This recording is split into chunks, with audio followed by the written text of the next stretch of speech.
Super star రజనీకాంత్కు వ్యతిరేకంగా మాట్లాడేవాళ్ళు అరుదు. అందులోనూ తమిళనాట అయితే ఆయన్ని అందరూ దేవుడిలాగే చూస్తారు. సినీ పరిశ్రమకు చెందిన వాళ్ళు సైతం రజనీని ఒక్క మాట కూడా అనరు. అయితే దర్శకుడు అమీర్ మాత్రం సూపర్ స్టార్ మీద తీవ్రమైన విమర్శలు గుప్పించారు. అయితే ఆయన విమర్శలు మాత్రం సహేతుకంగానే ఉన్నాయి.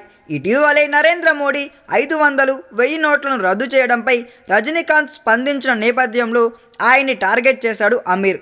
నల్లధనం గురించి, కరప్షన్ ఫ్రీ ఇండియా గురించి ఇప్పుడు మాట్లాడుతున్న రజనీ కబాలీ సినిమా టికెట్లను 1000 రూపాయలకు అమ్మినప్పుడు ఎందుకు మాట్లాడలేదని ప్రశ్నించాడు అమీర్. నల్లధనం గురించి రజనీ ఇప్పుడే ఎందుకు నోరు విప్పుతున్నారు? ఇంతకు ముందు ఆయన ఏ సమస్య మీద స్పందించలేదే?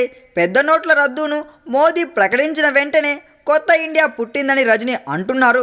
మరి పాత ఇండియాలో కబాలీ అనే సినిమా రిలీజ్ అయినప్పుడు ఏం జరిగిందో రజనీకి తెలుసా? కబాలీ ఆర్థిక వ్యవహారాల గురించి ఆయనకు తెలుసా? కబాలీ టికెట్లను ప్రభుత్వ నిబంధనల ప్రకారమే అమ్మారో లేదో అన్న విషయం ఆయనకు అవగాహన ఉందా?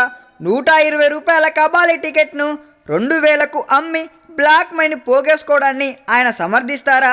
కబాలీ బిజినెస్ గురించి ఆయన ఓపెన్గా డిస్కస్ చేయగలరా అంటూ రజనీ మీదికి చాలా ప్రశ్నలే సంధించాడు అమీర్. మరి ఈ ప్రశ్నలపై రజనీ ఎలా స్పందిస్తాడో, అసలు స్పందిస్తాడో లేదో చూడాలి. జాతీయ అవార్డు సాధించిన పరుత్తు వీరిన్ సినిమాకు అమీరే దర్శకుడు. ఈ వీడియో మీకు నచ్చినట్లయితే సబ్స్క్రైబ్ చేయండి. ఫిలిమి స్టార్స్ బోలెడంత న్యూస్ బోల్డ్గా.